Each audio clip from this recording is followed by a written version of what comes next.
Las sustancias químicas forman parte de todos los procesos y materiales que nos rodean.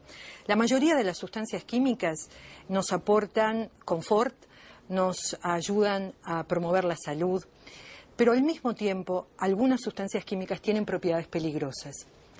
Que una sustancia química sea peligrosa no quiere decir que siempre constituya un riesgo.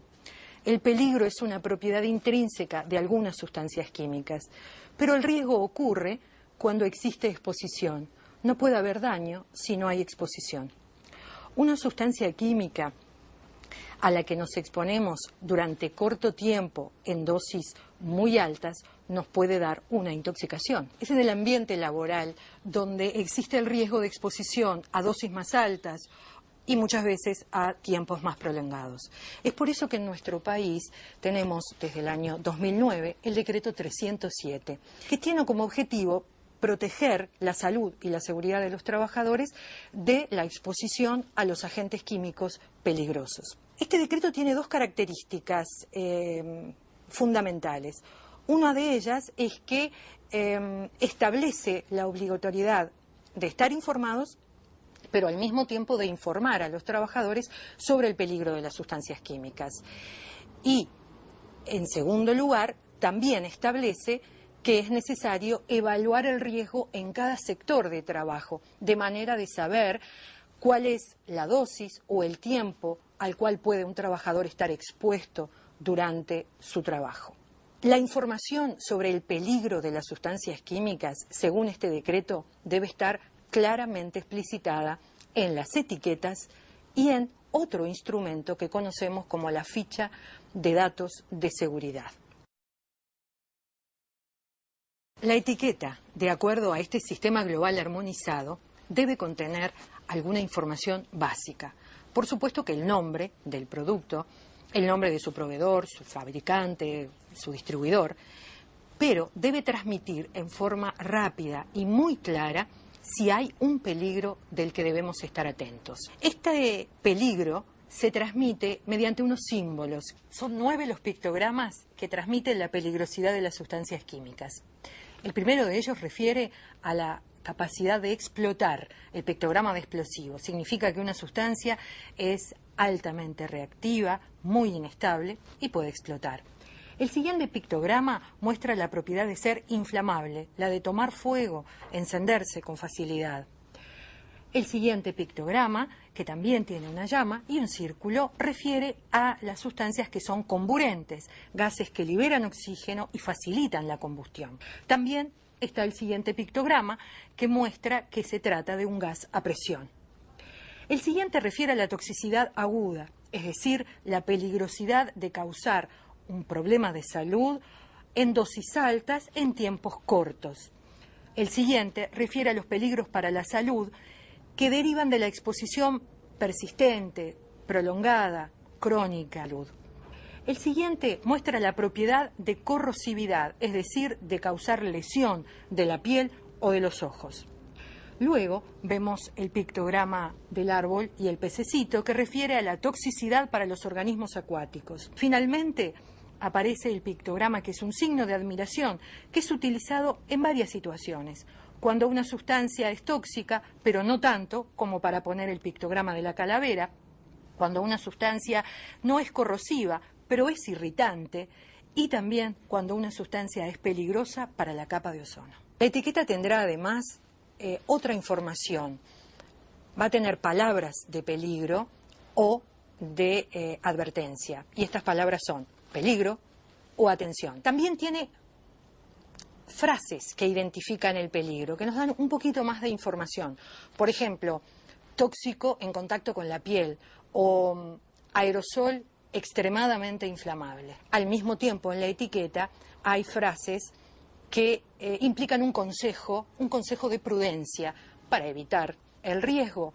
Por ejemplo, no comer, beber o fumar en el lugar de trabajo.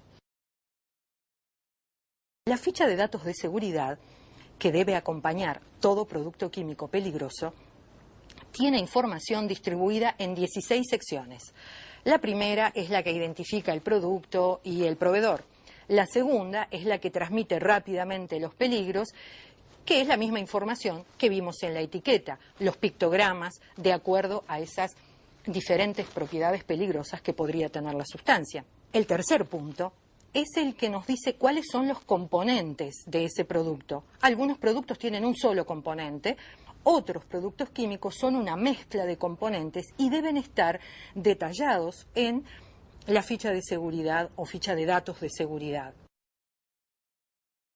Cuando las medidas de primeros auxilios no son suficientes, y muchas veces es así, es necesario tener en la ficha de datos de seguridad un teléfono de emergencia para consultar en forma urgente al médico. Al mismo tiempo se recomienda que la ficha de seguridad tenga el número de teléfono de un centro de toxicología.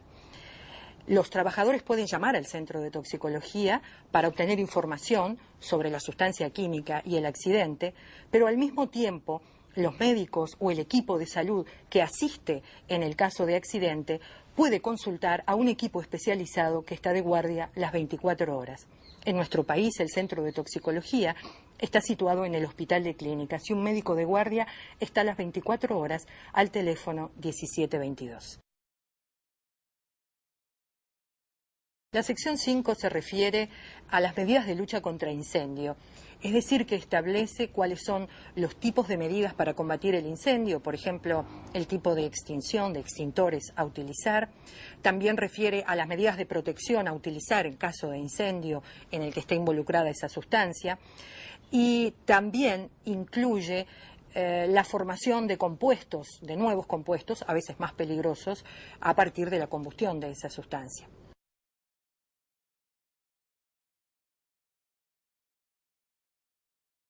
La sección 6 refiere a las medidas a tomar en caso de vertido accidental o derrame. Esta sección incorpora las precauciones a tomar para evitar el contacto con la piel o la inhalación, los procedimientos de emergencia como cortar la electricidad o evitar fuentes de combustión. También advierte sobre las medidas a tomar con respecto al medio ambiente, como por ejemplo evitar que pase a los desagües.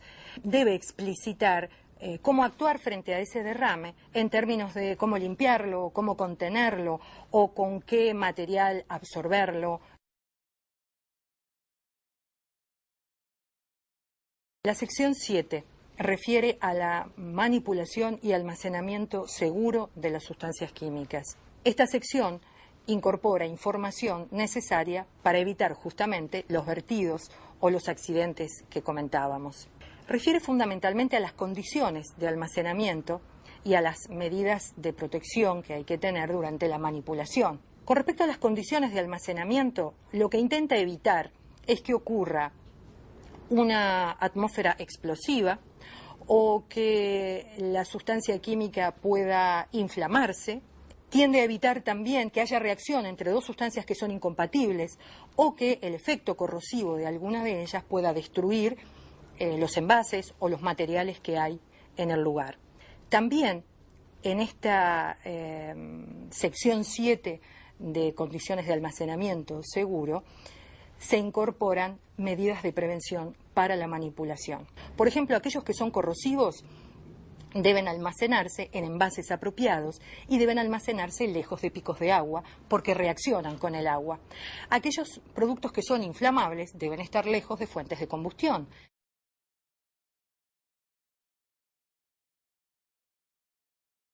En la sección 8 también deben estar explicitados cuáles son los medios de protección personal que es necesario utilizar cuando los controles técnicos no son suficientes. Nos referimos a la protección personal para la piel, como puede ser la ropa de trabajo o los guantes para evitar el contacto cutáneo. También nos referimos a la protección de los ojos, los lentes o gafas de seguridad. Otro tipo de protección es la protección respiratoria, las máscaras de protección respiratoria y también en algunos casos no debemos olvidar las botas de seguridad. En todos los casos es necesario recordar que la protección personal es la última barrera que nos queda entre el contaminante y el individuo. Con respecto a la protección respiratoria y también con respecto a las otras medidas de protección individual, es importante, si es apropiado aclarar el tipo de material necesario y en el caso de la protección respiratoria el tipo de filtro. Es muy importante también que la ficha de seguridad aclare si los filtros que existen normalmente son suficientes para manipular o trabajar con esa sustancia química. También la sección 8 refiere a los parámetros de control de la presencia del contaminante en el ambiente laboral, es decir, a la existencia de valores límites en la presencia de ese contaminante en el aire del ambiente de trabajo o muchas veces en los medios biológicos, es decir, en sangre o en orina del trabajador. Tenemos una ordenanza del Ministerio de Salud Pública, la ordenanza 145 del año 2009, que establece valores de referencia particulares para una importante cantidad de contaminantes que pueden estar presentes en algunos procesos.